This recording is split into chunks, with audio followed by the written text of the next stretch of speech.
A paz do Senhor, queridos. Estamos aqui mais uma vez no nosso papo de Escola Bíblica Dominical. Hoje, falando um pouquinho da aula de número 11, lição de número 11, com o tema Os prejuízos da mentira na família.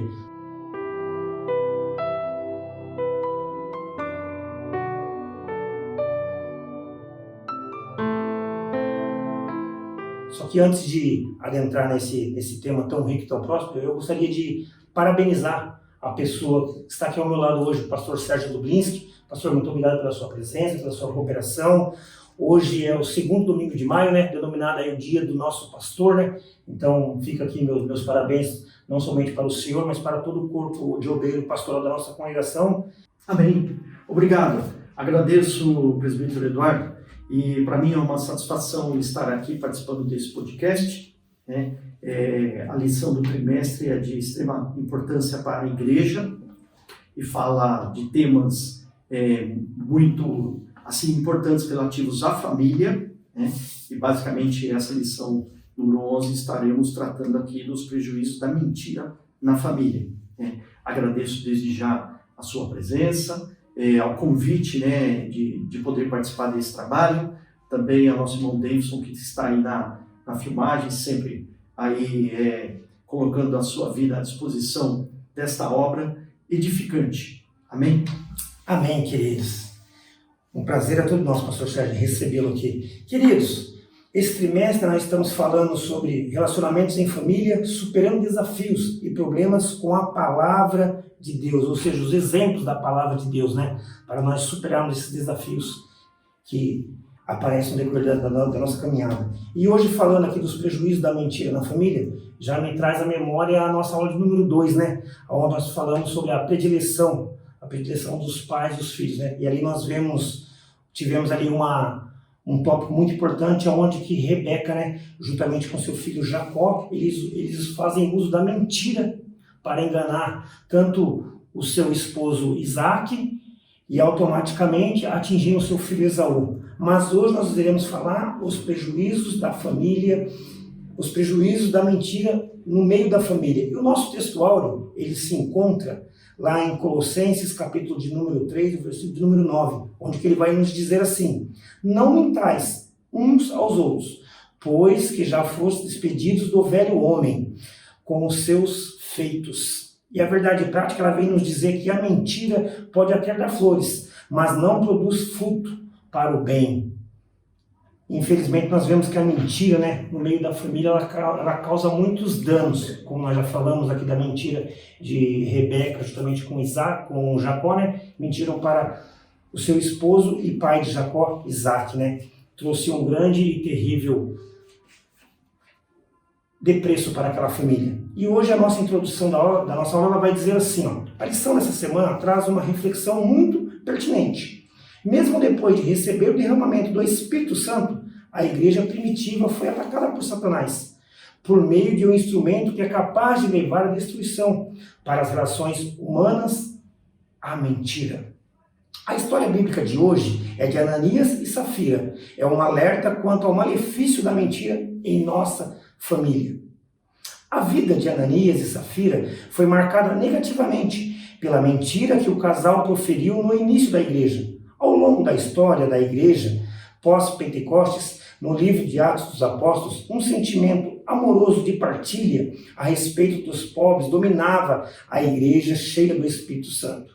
E neste contexto, o casal Ananias e Safira deixou-se dominar pela inveja e o desejo de chamar a atenção dos demais. Por isso, eles mentiram contra os apóstolos e a igreja. Nesta lição, estudaremos o perigo que a mentira traz para a família cristã. Pastor Sérgio, mais uma vez, obrigado pela sua presença aqui, e agora eu já passo para os seus cuidados aí, para o senhor destrinchar um pouquinho mais sobre esse tema, não somente para mim, para o irmão Deus que está aqui presente, mas para aquele irmão, irmã, aquele colega, amigo que está aí nos assistindo. Fique à vontade. Amém. Queridos, como o nosso presbítero Eduardo colocou, o tema da mentira de hoje, ela traz um exemplo de vida, de uma família que cometeu ali uma falha muito grave no princípio da igreja cristã. E essa falha, ela era a existência da mentira no seio da família, que era compartilhada entre o esposo e a esposa, Ananias e Safira. Esse trecho está relatado no livro de Atos dos Apóstolos, no capítulo 5. O que fica de exemplo para nós, e de uma lição, é que o Espírito Santo de Deus se entristece quando esposo, a esposa, os filhos, eles fazem da mentira um estilo de vida. Esse é um problema muito sério que o autor até coloca lá na conclusão da revista, que a família que pratica isso, ou se deixa se envolver pela mentira, ela vai experimentar gravíssimas consequências na vida, porque nós vivemos num ambiente cristão, nós fazemos parte de uma família maior, que é a Igreja do Senhor Jesus Cristo, e nós devemos prezar pelos hábitos e o modelo de vida deixado por Jesus Cristo. Quando nós fugimos a esse modelo, nós estamos não somente negando bênçãos para a nossa vida, como para a nossa família, e trazendo uma lição para nós, como a própria palavra de Deus coloca. O texto básico que foi lido aqui, que é o texto áureo, Colossenses capítulo 3, eu gostaria de ler um pouco a partir do versículo 5, para a gente entender o contexto maior do que Deus pede para nós, através dos ensinos do apóstolo Paulo. A partir do versículo 5 diz lá: fazei, pois, morrer a vossa natureza terrena, prostituição, impureza, paixão lasciva, desejo maligno, a avareza, que é a idolatria. Por essas coisas vem a ira de Deus sobre os filhos da desobediência, sobre o mundo. Então, a igreja, ela não quer viver ou receber as mesmas consequências que o mundo recebe à medida que ela anda com Deus. Então, aí o versículo 7 continua: ora, pois, nessas mesmas coisas andastes vós também noutro tempo, quando vivíeis nelas. Então o apóstolo Paulo está colocando aqui que tudo isso, a prostituição, a impureza, a paixão lasciva, o desejo maligno, a avareza, tudo isso são hábitos de vida de uma pessoa do mundo. Então, quando uma pessoa vem para a vida cristã e fazer parte da igreja do Senhor Jesus Cristo, ele tem que tomar uma atitude. E aí, ele coloca no versículo 5, fazei, pois, morrer a vossa natureza terrena. O Espírito Santo de Deus, ele estimula o crente a ele mudar de atitude. Mas a mudança de atitude é uma iniciativa, e deve ser uma iniciativa dele próprio. E aí, o versículo 8 continua: agora, pois, porém, despojai-vos igualmente de tudo isto, e ainda da ira, da indignação, da maldade, da maledicência. Tudo isso são hábitos de uma pessoa do mundo.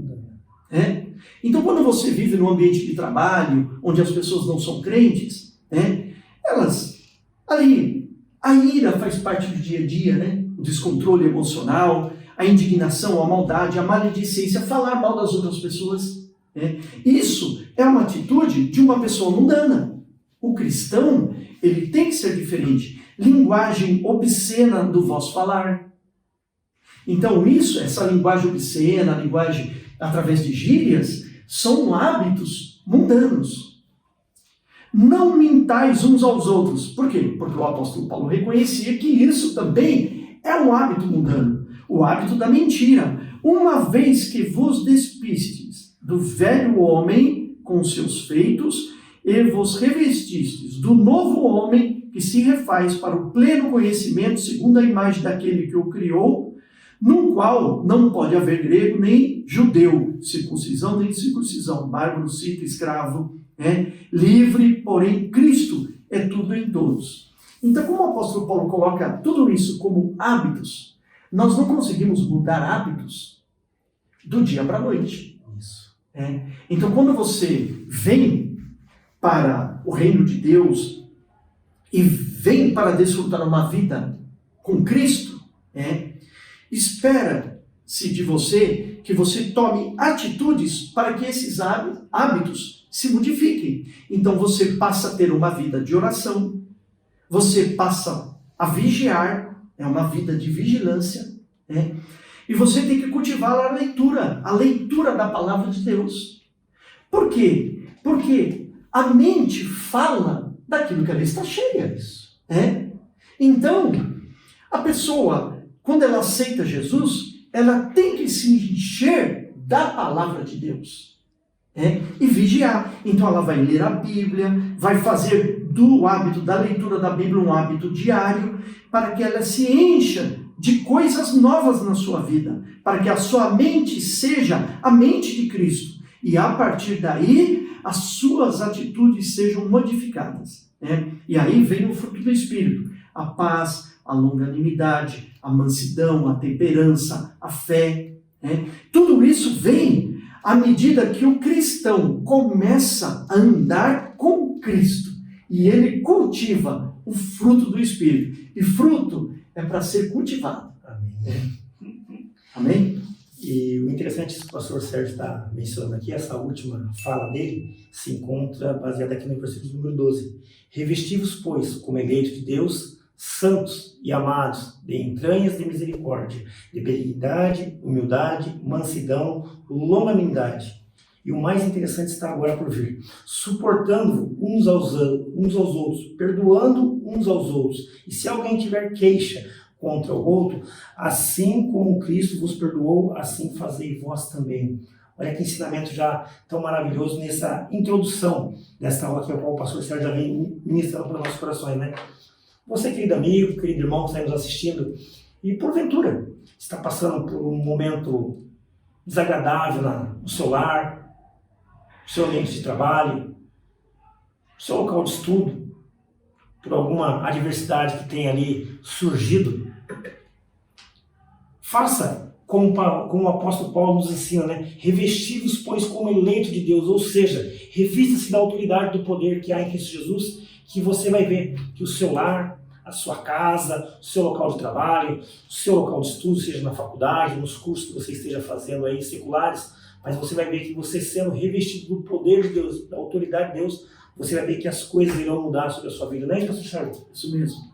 Agora sim, o contexto que o autor coloca a lição, de um exemplo negativo, ele ocorre ali na ocasião da igreja primitiva. Isso. Logo após a ressurreição de Jesus, ali se formou uma igreja poderosa, através da pregação do apóstolo Pedro, se converteram quase 3.000 almas. E qual era a característica dessa igreja? Muito forte, a comunhão. A comunhão entre os irmãos, gerada pelo Espírito Santo de Deus. Então, essa comunhão, ela trouxe uma atitude. Ela não ficou só no coração e no pensamento. Ela frutificou através do amor generoso e voluntário dos irmãos e das famílias que faziam parte da igreja primitiva. E eles tomaram a iniciativa de se ajudar mutuamente. Porque tinham pessoas que tinham bens, eram pessoas que tinham mais posse, eram pessoas ricas, outras tinham um padrão médio de vida, mas tinham pessoas muito pobres, que estavam privadas, às vezes até do alimento, ou do vestuário. Então, o que aconteceu? Ali, o livro de Atos relata a vida de Barnabé. Barnabé era um levita que tomou a iniciativa de vender um terreno que ele tinha, as suas terras, vendeu, pegou os recursos que ele levantou com aquela venda e depositou aos pés dos apóstolos, para que aquilo servisse de ajuda. E os apóstolos guardaram aquele dinheiro e repartiam conforme a necessidade. Aquela atitude de Barnabé, ela impressionou um casal, Ananias e Safira. Então despertou neles um sentimento que não é um sentimento bom, despertou a inveja. E como nós relatamos aqui, a inveja é um sentimento da velha natureza. Então, nós vamos perceber que Ananias e Safira, eles tinham falhas no seu caráter cristão. Eles não demonstravam ter sido transformados genuinamente pelo Espírito Santo de Deus, que uma vida cristã gera. A partir do momento que você aceita Jesus, o Espírito Santo de Deus, ele regenera a sua vida. Mas é um start. Mas o cristão, ele tem que dar lugar. Eis que estou à porta e bato. Se alguém ouvir a minha voz e abrir a porta, entrarei em sua casa, cearei com ele e ele comigo. Então Jesus está à porta para entrar na casa e fazer de nós uma nova criatura. Agora, eles eram simpatizantes à causa do Evangelho. Admiravam. Como você vai ver, muitas pessoas na igreja que gostam do coral, gostam da orquestra, gostam do ambiente da igreja. Gosta do acolhimento, gosta dos cafés que ocorrem no ambiente do culto. Mas muitas vezes não deixou o Espírito Santo de Deus transformar a sua vida. E não toma as atitudes como nós colocamos aqui. Fazei, pois, morrer a vossa natureza terrena. Então eu tenho que sepultar o velho homem. Essa é uma atitude minha de cristão. Mas as pessoas às vezes não querem fazer isso. Então eles acham que pode viver uma vida dupla. Eu tenho a boa convivência de uma igreja, um ambiente saudável para criar os meus filhos. Eu gosto disso.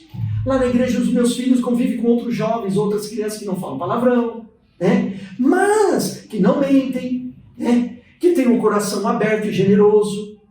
Mas isso transformou a minha vida. Eu tenho uma atitude positiva de eu trazer isso para o seio da minha família, praticar isso em casa, nos meus negócios, no meu trabalho, junto aos meus vizinhos, para que eu some junto à igreja esses valores positivos, ou eu só estou na igreja, pegando o fruto da árvore e me alimentando, porque é gostoso, mas eu não estou gerando frutos para que outros se alimentem. Essa é uma reflexão para você, ouvinte. Então, o que aconteceu? Eles sentiram inveja. Eu quero fazer igual. Ananias conversou com Safira, vamos fazer igual? Vamos vender a propriedade e doar? Sim, mas o valor é muito grande. Então entrou, além da mentira, entrou a cobiça. O valor é muito alto. Então a gente vai reter uma parte desse preço. A maior parte, eu acredito que eles retiveram. E uma parte menor, eles juntaram lá e levaram diante dos apóstolos, se apresentaram ali diante de Pedro, de João, e dos demais apóstolos e falaram, olha, esse valor é o que nós vendemos a propriedade. Mas era um valor muito menor do que havia sido realmente vendido. Bom, quando você mente, você está reproduzindo o pai da mentira. Quando você fala a verdade, você está reproduzindo o pai da verdade. Então, quando Ananias e Safira mentiram para Pedro, o Espírito Santo revelou que Ananias havia mentido. E Pedro inquiriu a Ananias naquele momento, dizendo para ele que ele tinha liberdade de vender a sua propriedade e podia ficar com os recursos para si mesmo. E não precisava, talvez até ofertá-lo, se não quisesse fazer. Mas a partir do momento que o fez, que o fizesse com o coração inteiro e em verdade. Não foi o que ocorreu. O que aconteceu? Naquele momento, Pedro declarou que Ananias estava mentindo, não para os apóstolos, mas a Deus. E esse é o problema. Quando você traz velhos hábitos do mundo para a igreja, você está ofendendo ao Senhor. E aí nós caímos, presbítero Eduardo, e você ouvinte, na passagem da ceia. 1 Coríntios, capítulo 11. Examine-se, pois, o homem a si mesmo. E o versículo 29 diz lá, o que come e bebe indignamente, come e bebe para a sua própria condenação. Participar da ceia do Senhor de uma forma indigna é você estar o quê? Você estar com a velha natureza, que seria o quê? A prostituição, a lascívia, a paixão lasciva, o desejo maligno, a avareza, a idolatria, a ira, a indignação, falando mal das outras pessoas, a maledicência, a linguagem obscena. Tudo isso você praticando isso e você tomando a ceia do Senhor, você está comendo e bebendo indignamente. Você não é digno de estar ali na família de Deus participando da ceia. E o que isso pode causar? Versículo 30. Por causa disso há entre vós muitos fracos e doentes. Fraqueza espiritual e doença espiritual, mas também fraqueza na saúde e doença na carne. E muitos que dormem. Há muitos entre vós. Por quê? Porque havia muitos que participavam da ceia e hoje também nós temos nos nossos dias pessoas que participam da ceia do Senhor, vêm indignamente praticando a velha natureza e fazendo isso. E aí as consequências são trágicas. Não vos ajunteis para a condenação. Nós somos repreendidos pelo Senhor para não sermos condenados com o mundo.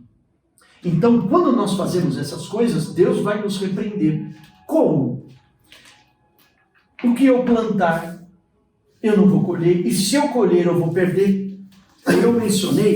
Vou mencionar aqui Oséias capítulo 8, versículo 7. O que semeia vento vai colher tempestade. Né? Vento é o quê? É você participar indignamente diante da presença do Senhor. Isso é você semear vento. E o que vai vir? Tempestade sobre a sua vida. E o que seria essa tempestade? Está lá no livro de Oséias, no capítulo 8. Não haverá seara. Não haverá colheita. A erva não vai dar o fruto. E, consequentemente, você não vai ter a farinha. Ou seja, não vai ter a prosperidade material na sua vida. Mas, o autor coloca lá em Oséias, se por acaso a erva der a semente, o trigo, e o trigo gerar a farinha, traga lá uns estrangeiros. Então, o que vai acontecer? Você pode até ter um emprego, gerar renda, mas aí o seu dinheiro não vai prosperar, os seus recursos serão perdidos, o seu carro você vai bater, os seus bens serão roubados. Por quê? Porque isso é uma advertência do Senhor para aqueles que Ele ama. Porque o Senhor nos repreende para nós não sermos condenados como o mundo, porque se nós somos filhos de Deus, estamos participando da ceia do Senhor, mas estamos fazendo isso indignamente, a repreensão do Senhor vai vir. Vai vir através de consequências da nossa vida. Por que consequências? Porque Deus nos ama. Jesus nos ama. E esse amor faz com que o julgamento de Deus venha para nós, para que nós não percamos a salvação da nossa alma, que é o mais importante. Então, às vezes, é melhor perder um dinheiro, perder ali uma conta, sofrer um assalto, perder um carro, né? Às vezes até ficar doente, porque há entre vós muitos fracos e doentes, né? Mas para quê? Para que a nossa mente se alerte, né, de que nós precisamos de Cristo. Agora, Eduardo, eu gostaria de colocar aqui isso no meio da família, né? O Espírito Santo se entristece quando uma família faz disso, da mentira, uma prática de vida. Então, o que acontece? Quando um pai mente, a mãe mente, e os filhos sabem que o pai está mentindo, e também mentem, se torna um ambiente extremamente nocivo à educação dos filhos, à formação de líderes, né? A adoração a Deus. Então, as pessoas mentindo nas suas casas são automaticamente incapazes de receberem dons da parte de Deus e usarem esses dons na obra do Senhor. Porque o nosso coração tem que ser puro, a nossa alma tem que ser pura. Nós devemos dar o fruto da nossa vida e dedicá-lo a Deus. Agora, nós praticando a mentira no seio da nossa família, nós estamos fazendo o quê? Nós não nos despojamos dos vícios da alma. Esses vícios da velha natureza. Mantive eles. Vou continuar mentindo, vou continuar falando mal dos outros, vou continuar tendo pensamentos libidinosos, né? E às vezes até caindo no adultério e na prostituição, e os nossos filhos entrando por este caminho, porque nós estamos mentindo diante da presença do Senhor. Então, meu convite aqui, meu desafio a você, amigo, é levar uma vida de seriedade com Deus. Acerte a sua casa, deixe de mentir, deixe de praticar as coisas deste mundo, né? Despoje-se do velho homem, né? E se revista do novo homem.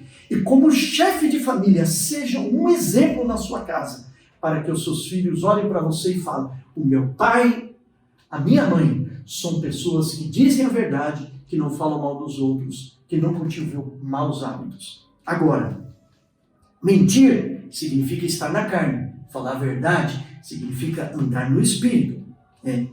O pecado, ele traz consequências trágicas para o homem e para a sua família. Você vai ver o exemplo que o autor dá de Acã. Quando a nação de Israel vai invadir a cidade de Jericó, a ordem de Deus era que o que existia lá estava contaminado por aquele povo daquela terra. Então, a prata e o ouro seriam separadas para serem dedicadas ao Senhor, mas o resto seria totalmente destruído.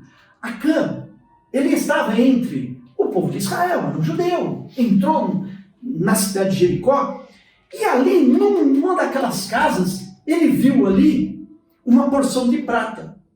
Escondeu debaixo da sua roupa, aproximadamente 2,5 kg de prata. Achou uma barra de ouro de aproximadamente 600 gramas. Então, ou seja, presbítero Eduardo, a cobiça. A cobiça, ela faz parte da velha natureza. Não é esse o mandamento, né? Aí ele vai e desobedece uma ordem do Senhor. E além do mais, numa daquelas casas, ele viu uma capa babilônica, uma roupa de grife, refinada, produzida lá na Babilônia, que era a capital do império. Então, eu vou lá, eu vou pegar essa capa. E escondeu tudo aquilo debaixo da sua tenda, debaixo do tapete ali, fez um buraco, colocou. A sua família, de certo, sabia. Quando Israel vai continuar as guerras, ele perde a próxima batalha contra a próxima cidade de Ai. E aí o que vai acontecer? Josué, ele vai conversar com o Senhor. O que aconteceu? Aí Deus revela: olha, tem problema aí. Vocês não estão obedecendo a minha ordem. Porque o pecado numa família trouxe consequências para toda a nação. E aqui fica o exemplo. O pecado numa família, na igreja, traz consequências para a igreja. Para a unção de Deus, para os dons de cura, para a salvação de almas. Então, você consagre a sua família, a sua casa, para que a igreja do Senhor seja abençoada. Quando você traz a sua família para adorar a Deus e você se preparou durante toda a semana, se santificando, se separando, você está abençoando a igreja. Quando você coloca os hábitos mundanos na sua casa e você é conivente com as atitudes erradas, quando você vem para a igreja, você traz consequências negativas para a igreja. E esse é o problema. O interessante e gostoso, né? Nós estamos aqui nos estúdios, juntamente com o pastor aqui, eu e o irmão David, juntamente aqui gravando esse podcast, nós estamos sendo alimentados pela voz aqui do pastor Sérgio falando, né? De uma forma tão maravilhosa, tão grandiosa, que vai nos acolhendo, vai nos enchendo aqui com o poder do Espírito Santo. Daqui a pouquinho, se você ouvir um glória a Deus, um aleluia aí, não fique assustado, não. É o poder do Espírito Santo que está tomando conta aqui do ambiente. O interessante é que a igreja primitiva, né, ela vivia de verdadeira comunhão. O pastor Sérgio falou isso desde o início, né? Era um povo que eles se ajudavam uns aos outros, eles não mediam esforço para estarem naquela verdadeira comunhão, né? Quando aqui o pastor Sérgio falou que Barnabé, né, ele vendeu a sua propriedade e lançou aquele dinheiro da venda aos pés dos apóstolos ali, era para que eles cuidassem, direcionassem aquele dinheiro, aquela reserva, para que eles estivessem mais necessitados, né? Entretanto, Ananias e Safira, eles dissimulavam nessa comunhão com a mentira. Aqui nós já começamos na introdução da aula, ver quão grande é o peso da mentira, o peso da sua fala, quando ela vem com a mentira. O pastor Sérgio fez menção aqui do livro de 1 Coríntios, capítulo 11, né, o apóstolo Paulo dando instruções acerca da Santa Ceia do Senhor, né? Aquele que come e bebe indignamente, come e bebe para a sua própria condenação, não discernindo o corpo do Senhor. Ou seja, quando você está mentindo, quando você age debaixo da mentira, tentando ludibriar, enganar, tentando sobressair de uma situação com um ato da mentira, você está cavando a sua própria sepultura. sua sepultura, seja ela espiritual, seja ela material. Aqui o pastor Sérgio fez menção, né, de quando você perde um veículo, perde uma quantia em dinheiro, você é assaltado. Isso tudo por quê? Porque você agiu com os olhos da mentira, com os olhos do engano. Agiu longe da presença do Senhor. E o autor aqui ele continua dizendo, né, que o uso da mentira revela a escravidão da carne. Oh, meu querido amigo, meu querido irmão, minha querida irmã, você que está nos assistindo. O Senhor já pagou um alto preço pela nossa libertação. Hoje nós não somos mais escravos do pecado, mas somos livres. Livres para viver uma vida de santidade, de comunhão, de adoração ao Senhor. E aqui ele coloca, né? O uso da mentira revela a escravidão da carne. Conjugada com a hipocrisia, a mentira traz consequências sérias para toda a família. O pastor Sérgio que acabou de mencionar. Às vezes você está agindo aí com o ato da mentira. Acã, ele tinha uma ordem, uma ordenança vinda de Deus. E ele resolveu esconder algo dentro da sua casa, dentro da sua tenda. Acreditamos nós que a sua família assim sabia. Olha o perigo da mentira no seu lar.